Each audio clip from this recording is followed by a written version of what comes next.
어느 한 회사원의 인생 이야기. 1장. 부장 이은성. 나의 하루는 언제나 4시 반, 어둠이 채 가시지 않은 푸르스름한 새벽 공기와 함께 시작되었다. 세상이 아직 깊은 잠에 빠져 있을 때 나는 이미 전쟁터로 나갈 채비를 마친 장수처럼 넥타이를 고쳐맸다. 나의 갑옷은 몸에 꼭 맞는 감색 정장이었고, 무기는 낡았지만 반질반질하게 닦인 서류 가방이었다. 지난 25년간 단 하루도 거르지 않은 나만의 의식이었다. 대성종합상사기획 2팀 부장 이은성. 그것은 내 이름이자 내 삶 그 자체였다. 나는 스스로를 가족이라는 왕국을 지키는 성실한 성주라고 믿어 의심치 않았다. 매일 새벽 별을 보며 집을 나섰고, 또 다른 별이 뜰 때까지 사무실의 형광등 불빛 아래서 내 청춘과 건강을 갈아 넣었다. 내 통장으로 매달 찍히는 급여는 성벽을 쌓아 올리는 벽돌이었고, 아이들의 학원비와 아파트 대출 원리금은 내가 치른 전투의 훈장이었다. 내가 쌓아 올린 성은 꽤나 견고해 보였다. 서울 변두리에서 시작한 신혼살림은 이제 번듯한 34평 아파트가 되었고, 아들, 딸은 남부럽지 않게 대학에 가고 좋은 옷을 입었다. 나는 이 모든 것이 나의 희생 위에 세워진 금자탑이라 여겼다. 그래서 나는 가족들에게 당당했다. 아니, 당당해야만 한다고 생각했다. 아빠, 오늘 저녁엔 일찍 들어오실 수 있어요. 제 졸업 연주회인데. 아침 식탁에서 막내딸 혜영이가 조심스럽게 물었을 때도 내 대답은 정해져 있었다. 혜영아, 아빠가 오늘 중요한 결제건이 있어서 미안하다. 끝나고 맛있는 거 사줄게. 실망한 기색이 역력한 딸의 얼굴을 애써 외면하며 나는 현관을 나섰다. 미안함이 왜 없었겠는가. 하지만 그 중요한 결제건이 혜영이의 연주회를 위한 드레스 값을 벌어다 주고 연주회가 열리는 홀의 대관료를 지불하게 해준다는 사실을 가족들이 알아주길 바랐다. 그것이 가장의 방식이고 나의 사랑 표현법이라 믿었다. 회사에서 나는 독사로 통했다. 빈틈없는 일 처리와 목표를 향한 집요함. 후배들은 나를 어려워했고 상사들은 나를 신임했다. 내 책상 위에는 각종 영양제와 위장약이 커피잔과 나란히 놓여 있었다. 속이 쓰리고 머리가 지끈거리는 날이 많았지만 나는 만성 스트레스라는 5글자로 모든 증상을 애써 묻어버렸다. 병원에 갈 시간 따위는 사치였다. 그 시간에 보고서 한 줄을 더 쓰는 것이 내 가족을 위한 길이라 여겼다. 그날도 야근은 당연한 수순이었다. 자정이 다 되어갈 무렵 텅 빈 사무실에서 홀로 컴퓨터 모니터를 노려보던 나는 명치 끝을 찌르는 듯한 날카로운 통증에 허리를 숙였다. 또 시작이군. 나는 대수롭지 않게 서랍 속 위장약을 꺼내 물없이 삼켰다. 약효가 돌기까지의 짧은 시간, 잠시 창밖을 내다보았다. 도시의 밤은 잠들지 않은 채 화려한 불빛을 뽐내고 있었다. 저 수많은 불빛 아래 나처럼 누군가의 가장이라는 무거운 짐을 진 채 밤을 지새우는 동지들이 있을 거라 생각하며 스스로를 위로했다. 새벽 1시가 넘어 현관문 비밀번호를 누르자 칠흑 같은 어둠과 정적이 나를 맞았다. 아내와 아이들은 모두 잠든 지 오래였다. 식탁 위에는 랩에 쌓인 채 식어버린 저녁상이 외롭게 놓여 있었다. 나는 그것을 치울 생각도 데워 먹을 생각도 하지 못했다. 고단한 몸을 소파에 던지자 온몸의 근육이 비명을 지르는 듯했다. 거실 벽 한가운데 걸린 가족 사진이 눈에 들어왔다. 몇 년 전 큰맘 먹고 떠났던 제주도 여행에서 찍은 사진이었다. 사진 속에 나는 어색하게 웃고 있었다. 아내 수진의 미소는 어딘지 모르게 지쳐 보였고 아들 찬진이는 억지로 입꼬리만 올리고 있었다. 오직 막내딸 혜영이만이 해맑게 웃고 있었다. 문득 이상한 기분이 들었다. 나는 저 성벽 안의 왕이 아니라 성벽 밖을 홀로 떠도는 유령은 아닐까. 고개를 저으며 상념을 털어냈다. 피곤해서 드는 헛생각일 뿐이었다. 나는 오늘도 무사히 가족을 위한 하루를 바쳤다. 그것으로 좋겠다. 샤워를 마치고 침실 문을 조심스럽게 열자 아내가 뒤척이는 소리가 들렸다. 이제 와요. 잠기운이 섞인 목소리였지만 날이 서 있었다. 응, 일이 좀 많았어. 미안해. 미안하다는 말은 이제 지겹지도 않아요. 당신한테 가족은 그냥 돈 붙여주는 대상, 그 이상도 이하도 아니죠. 무슨 말을 그렇게 해. 내가 누구 때문에 이렇게 사는데. 그놈의 누구 때문에. 우리 중에 누가 당신한테 이렇게 살라고 등 떠민 사람 있어요. 이건 그냥 당신 욕심이고 당신 고집일 뿐이에요. 또다시 반복되는 레퍼토리였다. 나는 피곤했다. 이 무의미한 언쟁을 이어갈 힘이 없었다. 나는 대꾸 없이 아내에게 등을 돌리고 누웠다. 등 뒤로 아내의 깊은 한숨 소리가 비수처럼 날아와 박혔다. 눈을 감았다. 견고하다고 믿었던 나의 성에 보이지 않는 균열이 소리 없이 번져가고 있음을 나는 애써 외면하고 있었다. 2장. 균열의 소리. 내가 쌓아 올린 성의 균열은 비단 아내와의 관계뿐만이 아니었다. 23살의 큰아들 찬진이는 내게 가장 풀기 어려운 숙제였다. 명문대 경영학과에 입학했을 때만 해도 나는 세상을 다 얻은 듯 기뻤다. 나처럼 번듯한 회사에 들어가 안정적인 삶을 살 것이라 믿어 의심치 않았다. 하지만 찬진이는 졸업을 앞두고 돌연 휴학계를 내더니 홍대 근처의 작은 작업실에서 친구들과 함께 음악을 한다고 선언했다. 음악? 그걸로 밥 벌어 먹고 살 수 있을 것 같아. 내 서재에서 부자 간의 대화는 언제나 취조에 가까웠다. 아버지는 모든 걸 돈으로만 생각하시죠. 밥 벌어 먹는 게 인생의 전부는 아니잖아요. 찬진이는 조금도 물러서지 않고 나를 쏘아보았다. 그 눈빛은 내가 회사에서 마주하던 그 어떤 부하 직원의 것보다 더 날카롭고 아팠다. 뜬구름 잡는 소리 하지 마라. 네가 지금 그 작업실 월세를 내고 비싼 장비를 살 수 있는 돈이 어디서 나온다고 생각하는 거냐. 전부 이 아빠가 밤낮 없이 일해서 번 돈이야. 그래서 감사하죠. 하지만 그 돈이 제 인생을 대신 살아줄 수는 없어요. 전 아버지처럼 살고 싶지 않아요. 평생 회사에 얽매여서 가족들 얼굴도 제대로 못 보고 웃는 법도 잊어버린 채로요. 뭐라고?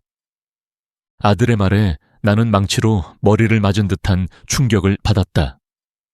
아버지처럼 살고 싶지 않다니. 나의 인생은 아들에게 자랑이자 귀감이어야 했다. 그런데 아들은 내 삶을 실패한 인생, 닮고 싶지 않은 인생으로 규정하고 있었다. 아버지는 단 한 번이라도 제게 뭘 좋아하냐고, 꿈이 뭐냐고 물어보신 적 있으세요? 늘 공부해라, 좋은 대학 가라, 대기업 들어가라는 말씀뿐이었잖아요. 그게 아버지의 꿈이었지, 제 꿈은 아니었어요. 그날의 대화는 결국 나의 고함으로 끝이 났다. 나는 아들이 철없는 이상에 빠져 현실을 외면한다고 생각했고, 찬진이는 내가 자신의 인생을 돈이라는 잣대로만 재단하는 속물이라 여겼다. 우리 둘 사이의 골은 머을 수 없을 만큼 깊어져 갔다.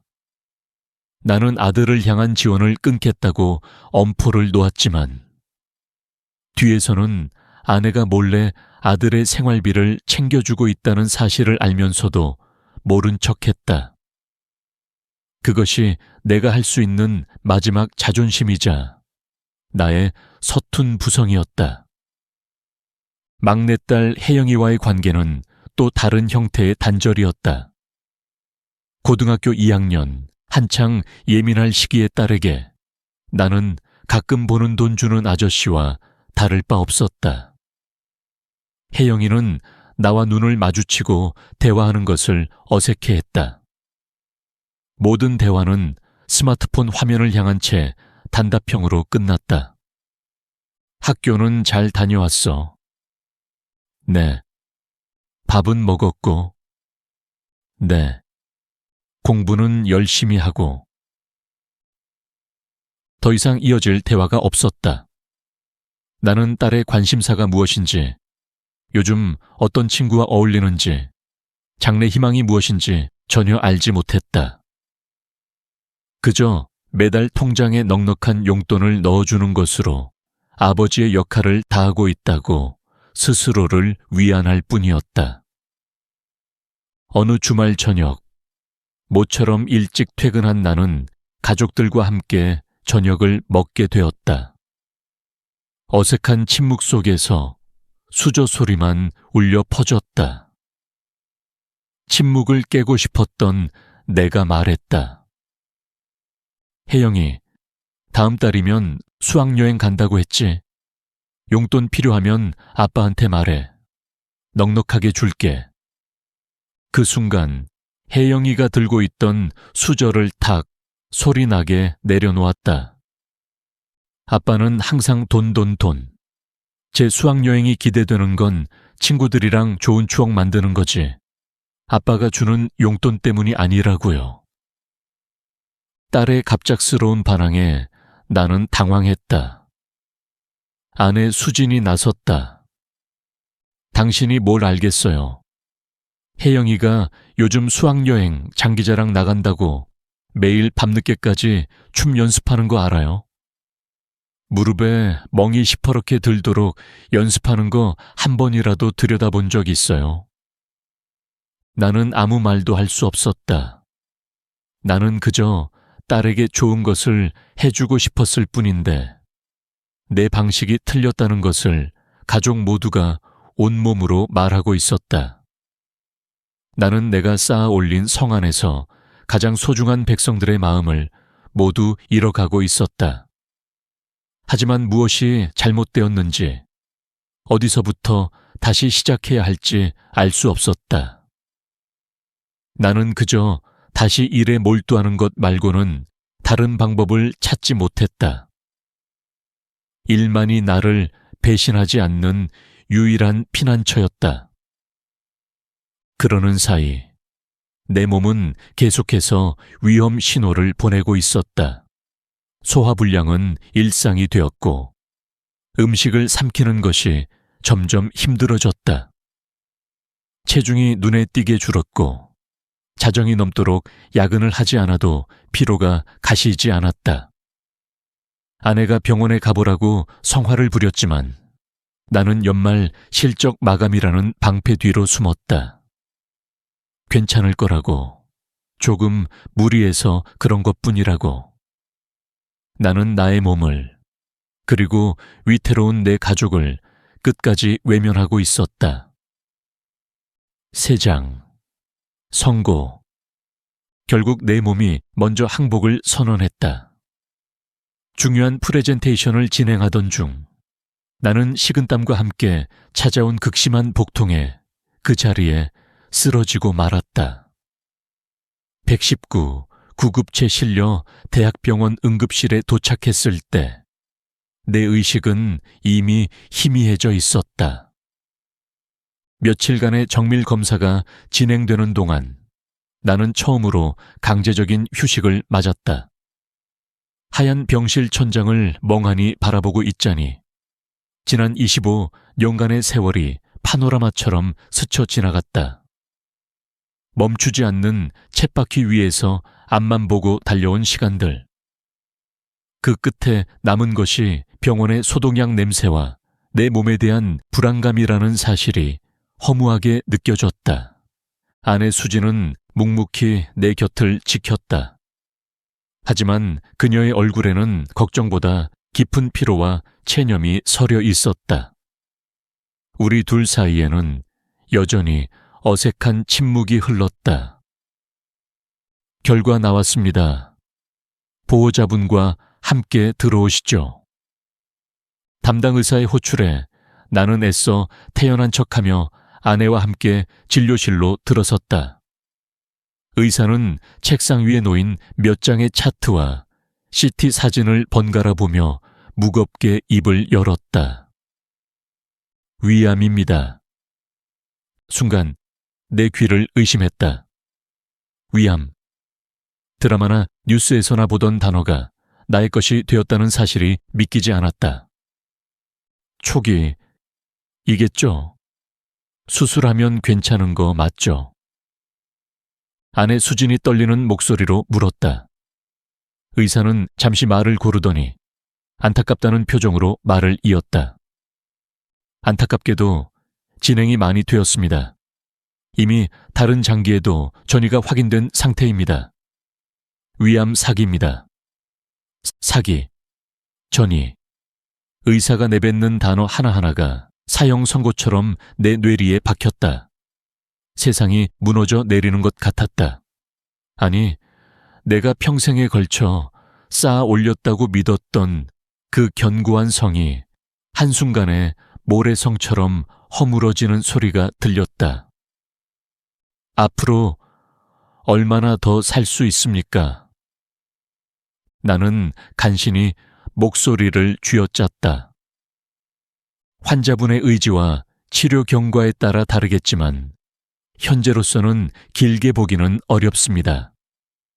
항암 치료를 통해 생명을 연장하고 통증을 관리하는 방향으로 치료 계획을 세워야 할 것 같습니다. 진료실을 어떻게 걸어 나왔는지 기억나지 않았다.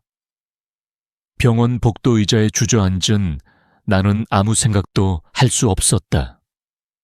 내 옆에 앉은 수지는 소리내어 울지 않았다.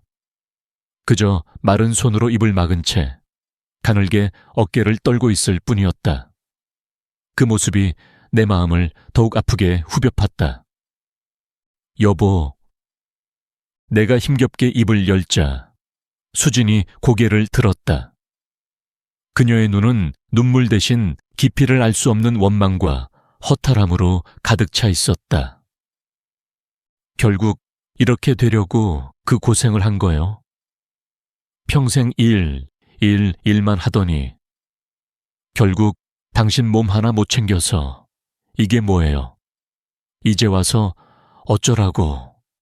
나더러, 우리 애들더러 이제 어쩌라고?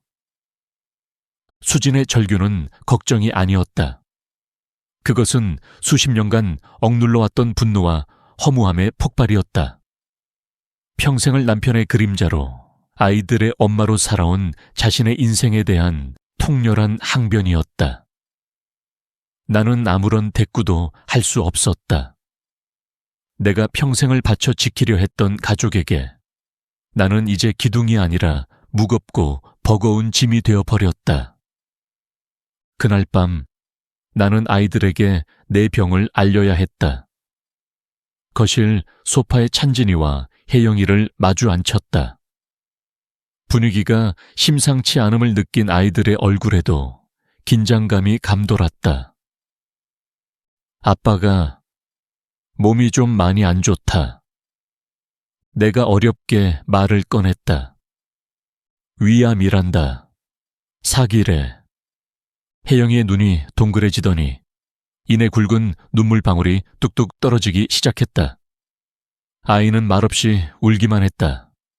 문제는 찬진이었다. 찬진이는 충격받은 표정도 슬픈 표정도 아니었다. 그 녀석의 얼굴에는 차가운 냉소마저 감돌았다. 그래서요? 이제 와서 우리한테 뭘 어떻게 해달라는 건데요? 아들의 입에서 나온 말은 가히 충격적이었다. 수진이 아들의 등짝을 내리치며 소리쳤다. 너 지금 그게 아픈 아버지한테 할 소리야. 왜요? 틀린 말 했어요. 평생 우리한테 관심도 없다가 이제 죽을 병 걸리니까 갑자기 가족이 필요해지셨나 보죠. 이제 와서 아버지 노릇이라도 하시게요. 이찬진. 내가 버럭 소리를 질렀지만 목소리는 예전처럼 힘이 실리지 않았다. 찬진이는 자리에서 벌떡 일어섰다.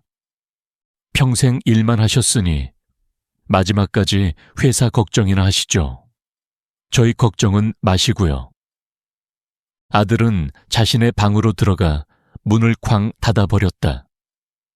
혜영이의 울음소리와 아내의 흐느낌, 그리고 아들이 닫은 문소리가 뒤섞여 내 머릿속을 헤집었다.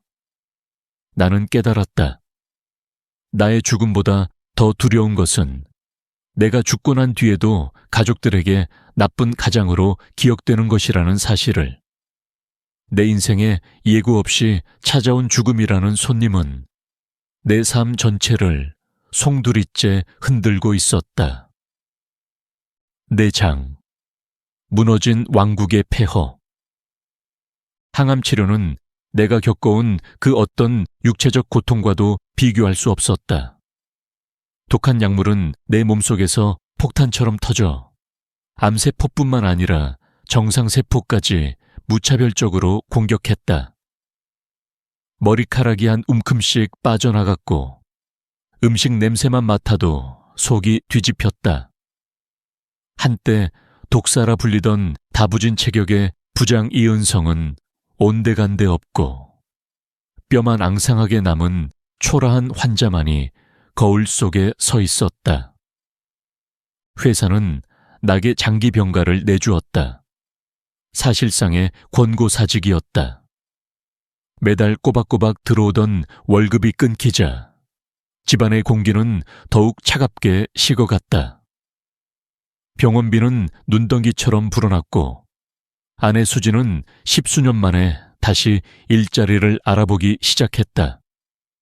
그녀는 동네 마트의 계산원으로 취직했다.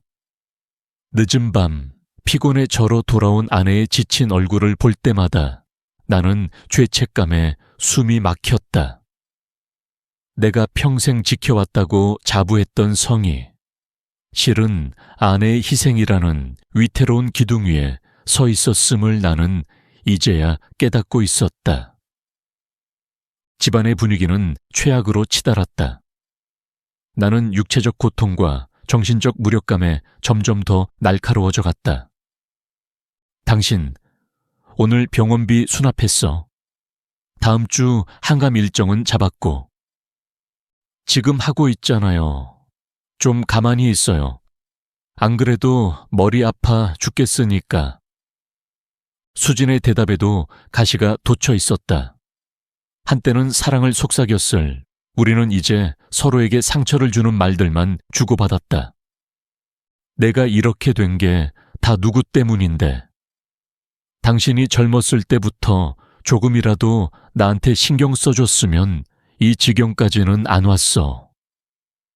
내 탓이라고요? 그럼 당신은요? 당신은 나한테 남편이었던 적 있어요. 난 그냥 당신 집의 가정부였고 애들 엄마였을 뿐이야.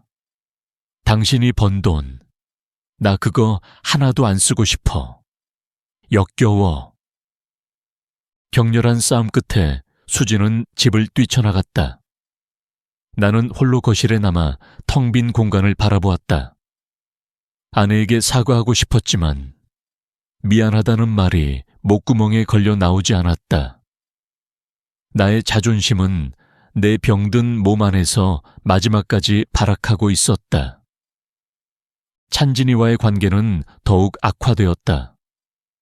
아들은 나를 투명인간 취급했다. 같은 공간에 있어도 눈길 한번 주지 않았고 꼭 필요한 말이 아니면 입을 열지 않았다. 나는 그런 아들의 태도를 견딜 수 없었다. 어느 날 찬진이가 밤늦게 귀가하자 내가 그를 불러 세웠다.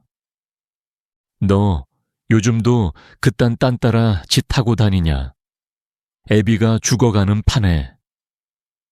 딴 따라요? 아버지, 제 꿈을 그런 식으로 말하지 마세요. 꿈? 네 꿈이 뭔데? 이 집안이 지금 어떻게 돌아가는지 뻔히 알면서 너는 네 생각밖에 안 해. 당장 그만두고 취직 준비라도 해. 취직이요? 아버지처럼 되라고요? 싫습니다. 전 절대로 아버지처럼 살지 않을 거예요. 돈 때문에 영혼을 팔고 가족을 버리고 결국 자기 몸 하나 건사 못해서 이렇게 비참하게 무너지는 삶. 전 그런 인생 사양입니다. 아들의 말은 내 심장을 갈갈이 찢어 놓았다. 나는 아들의 멱살이라도 잡고 싶었지만 항암 치료로 쇠약해진 몸은 말을 듣지 않았다. 나는 그저 무력하게 소파에 주저앉을 뿐이었다.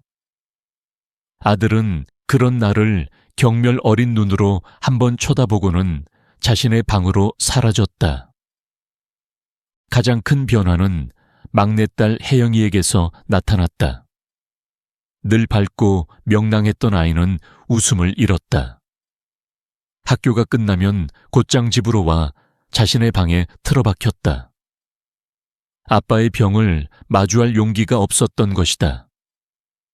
나는 그런 딸에게 다가가고 싶었지만 방법을 몰랐다. 혜영아, 아빠랑 얘기 좀 할까?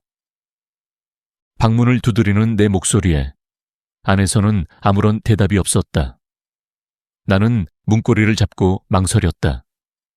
문 하나를 사이에 두고 아버지와 딸은 세상에서 가장 먼 거리에 서 있었다. 나의 왕국은 완전히 폐허가 되었다. 왕은 힘을 잃었고 백성들은 뿔뿔이 흩어졌다. 나는 폐허의 중심에서 홀로 고통과 절망을 곱씹었다. 지난 세월 동안 내가 무엇을 위해 그토록 치열하게 달려왔는지 나는 이제 아무것도 확신할 수 없었다. 모든 것이 신기루처럼 사라져버린 것만 같았다. 5장, 낡은 앨범 속의 진실. 고통스러운 항암 치료가 계속되던 어느 날 오후, 나는 홀로 텅 빈 집을 지키고 있었다. 아내는 마트에, 아이들은 각자의 생활 터전에 있었다. 극심한 무력감과 외로움이 나를 덮쳤다. 나는 비틀거리는 몸을 이끌고 먼지 쌓인 창고로 향했다. 무언가라도 하지 않으면 미쳐버릴 것 같았다. 창고 구석에서 낡은 상자 하나를 발견했다. 상자를 열자 빛바랜 앨범 여러 권이 모습을 드러냈다. 결혼 앨범, 아이들의 돌 앨범, 유치원 재롱잔치, 초등학교 입학식, 내가 까맣게 잊고 지냈던 시간의 흔적들이었다. 첫 장을 넘기자 앳된 얼굴에 나와 아내 수진의 결혼 사진이 있었다. 세상의 모든 행복을 다 가진 듯 환하게 웃고 있는 아내의 얼굴. 나는 기억했다. 그때 아내는 시인이 되고 싶어 하던 문학 소녀였다. 결혼 후 그녀는 자신의 꿈을 조용히 접고 생활 전선에 뛰어들었다. 나는 그녀의 희생을 당연하게 여겼다. 내가 더 큰 돈을 벌어다 주면 그녀의 꿈 따위는 보상받을 수 있을 거라 오만하게 생각했다. 앨범을 한 장 한 장 넘길수록 내 눈시울이 뜨거워졌다. 아이들이 태어나고 자라는 모든 순간 아내는 언제나 아이들 곁에서 환하게 웃고 있었다. 하지만 사진 속 내 표정은 늘 어색하거나 무표정했다. 마치 가족이라는 무대에 억지로 서게 된 행인처럼.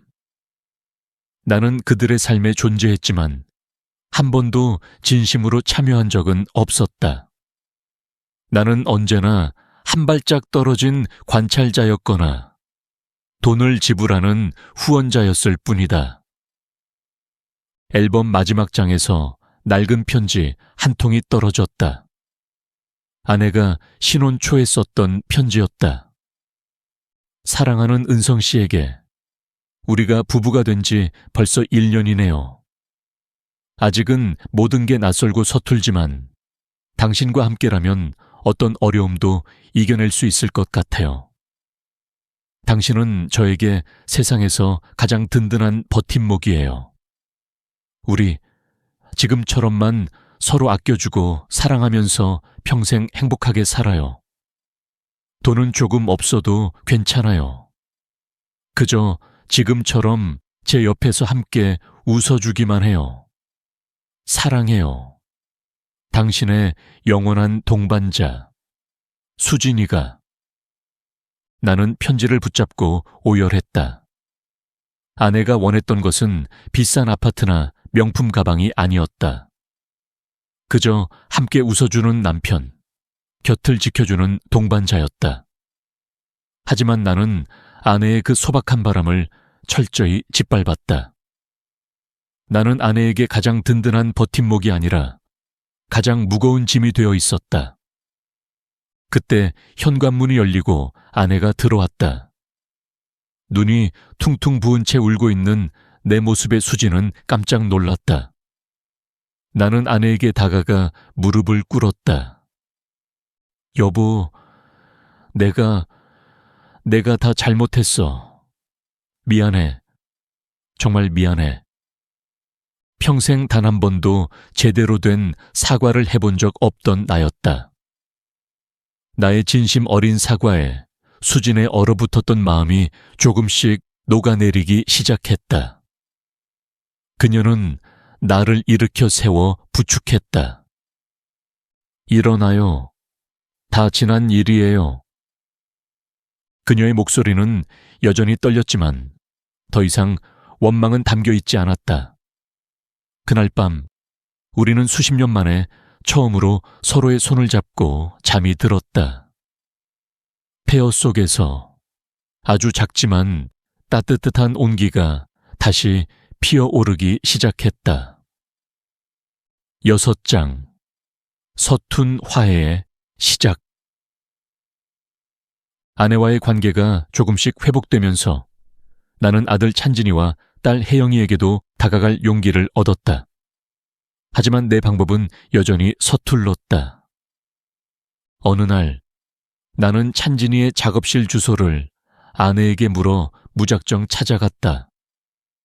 허름한 지하 연습실에서는 시끄러운 밴드 합주 소리가 흘러나오고 있었다.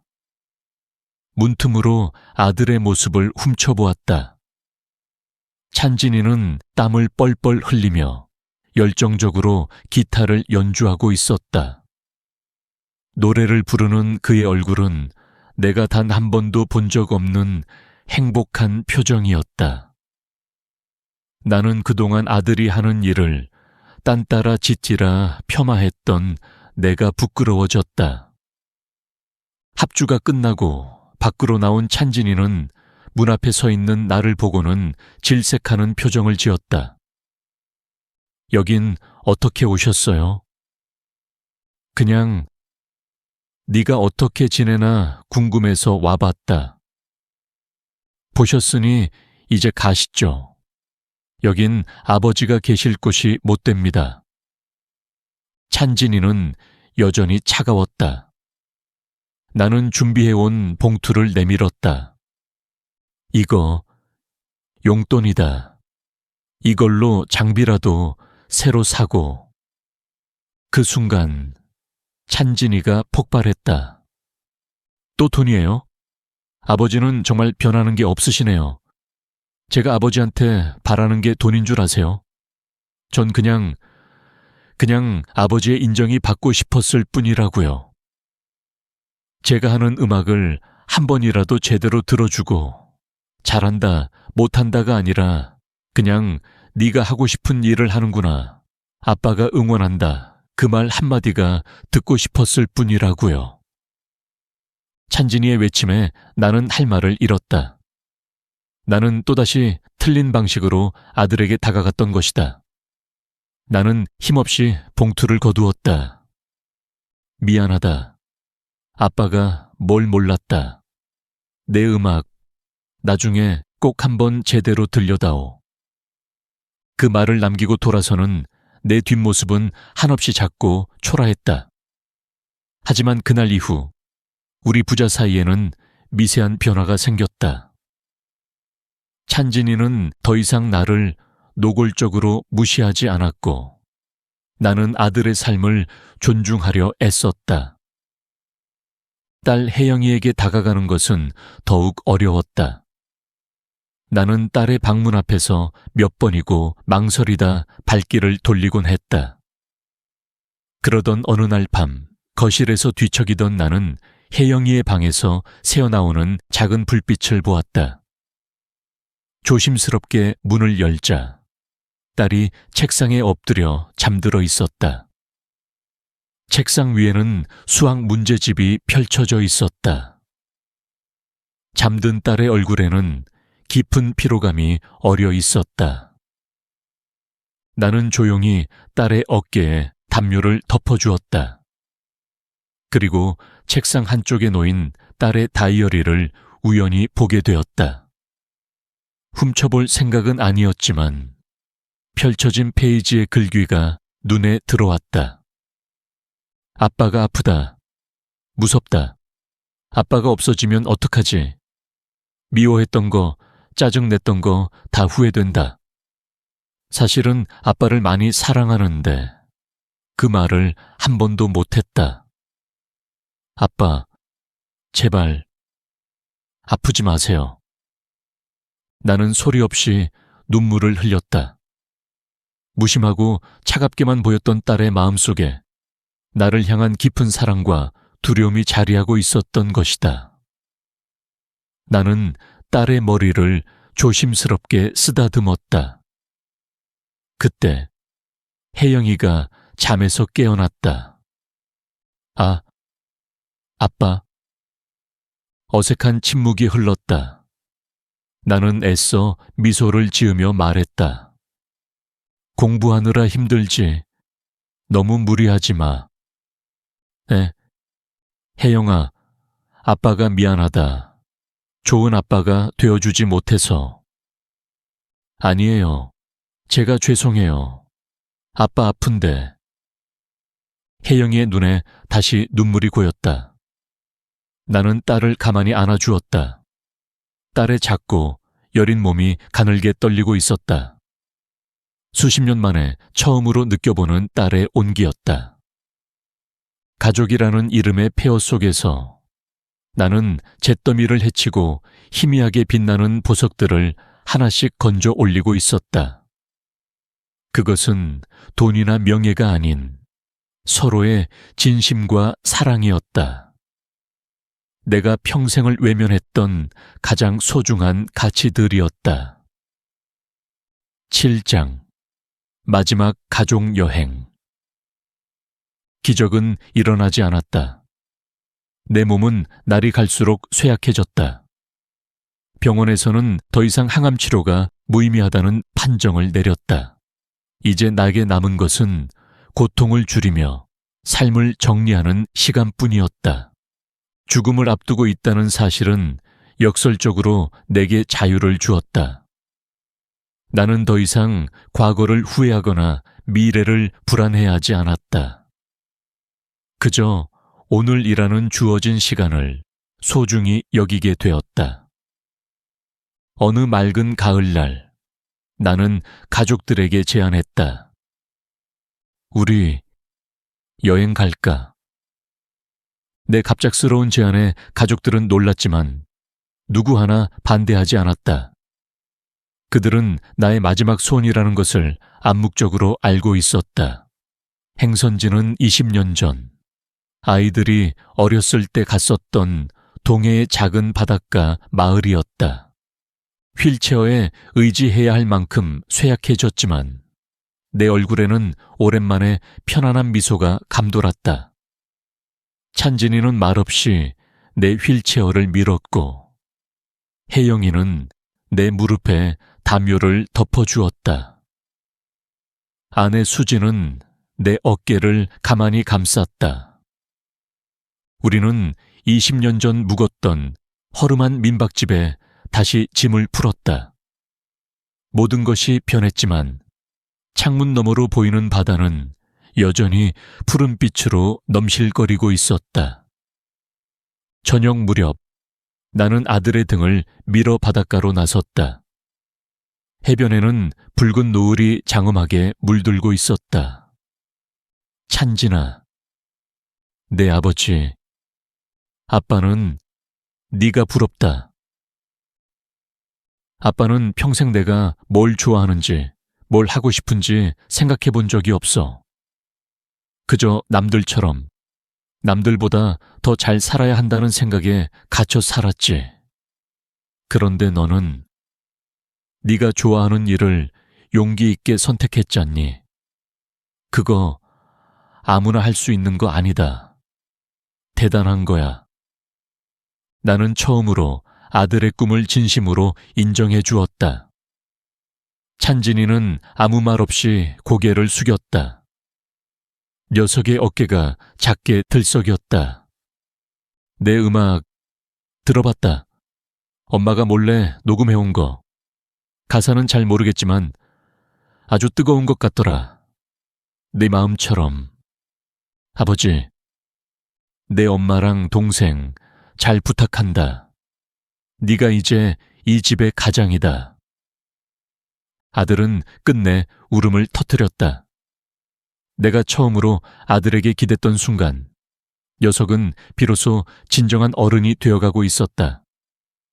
그날 밤 민박집의 작은 방에서 우리 네 식구는 처음으로 한자리에 모여 잠이 들었다. 나는 잠든 아내와 아이들의 얼굴을 가만히 들여다보았다. 내가 평생을 바쳐 지키고 싶었던 보물들이었다. 지키는 방식은 서툴고 어리석었지만 그들을 사랑하는 마음만큼은 진심이었다. 여보, 찬진아, 혜영아, 사랑한다. 그리고 미안했다. 아무도 듣지 못하는 작은 속삭임이었지만 그것은 내 온 생을 담은 고백이었다. 8장. 남겨진 이들을 위한 편지. 여행에서 돌아온 뒤 내 상태는 급격히 나빠졌다. 나는 나의 마지막이 가까워졌음을 직감했다. 어느 날 밤 나는 힘겹게 몸을 일으켜 책상에 앉았다. 그리고 떨리는 손으로 3통의 편지를 쓰기 시작했다. 사랑하는 아내, 수진에게. 이 편지를 읽을 때쯤이면 나는 당신 곁에 없겠지. 평생 당신 마음의 못만 박은 못난 남편을 용서해 주오. 당신을 처음 만났을 때 당신의 웃는 모습이 참 예쁘다고 생각했소. 그 미소를 지켜주겠다고 약속했는데 결국 내가 그 미소를 앗아가꾸려. 미안하오. 다음 생이 있다면 그때는 돈 못 버는 가난한 시인이 되더라도 당신을 세상에서 가장 행복하게 웃게 해주는 남편이 되겠소. 당신의 꿈을 접게 해서 미안했고 당신의 청춘을 내 욕심의 제물로 삼아서 미안했소.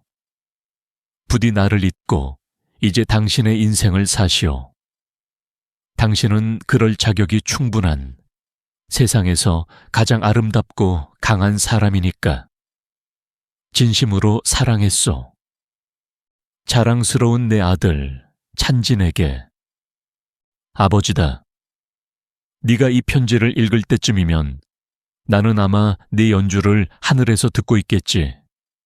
평생 너를 이해하지 못하고 네 꿈을 깎아내리기만 했던 못난 아버지를 용서해라. 실은 내가 겁이 났던 게다. 네가 나처럼 돈 때문에 힘든 길을 걷게 될까봐. 하지만 틀렸다. 인생은 돈이 전부가 아니라는 것을 나는 너무 늦게 깨달았다. 너는 너의 길을 가라. 누구보다 뜨겁고 열정적으로 너의 심장이 시키는 대로 살아라. 그것이 나에게 가장 큰 효도다. 네가 선택한 삶을 끝까지 응원한다.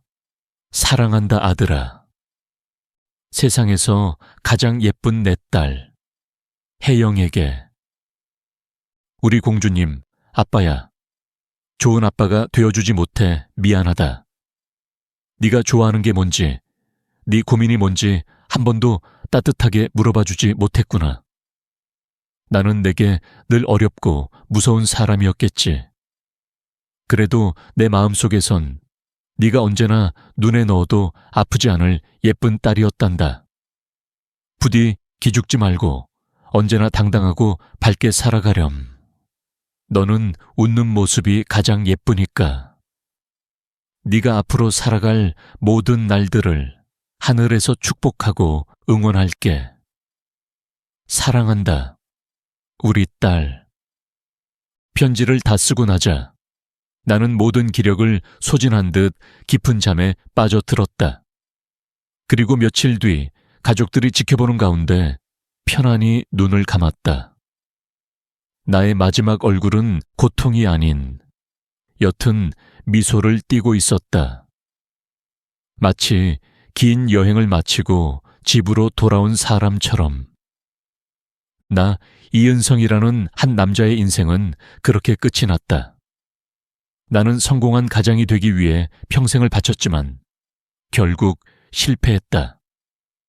하지만 나는 인생의 마지막 순간에서야 비로소 깨달았다. 진정한 성공은 얼마나 높은 곳에 오르느냐가 아니라 얼마나 사랑하는 사람들과 함께하느냐에 있다는 것을. 내가 남긴 편지가 남은 가족들의 삶에 등불이 되어주기를. 그들이 저물어가는 노을빛 속에서 사라져간 나를 기억하며 내 마지막 가르침을 가슴에 새겨주기를. 인생에서 가장 소중한 것은 눈에 보이는 것들이 아니라 눈에 보이지 않는 시간과 마음이라는 것을. 그리고 그 사실을 깨닫는 순간 모든 것은 아직 늦지 않았다는 것을 말이다.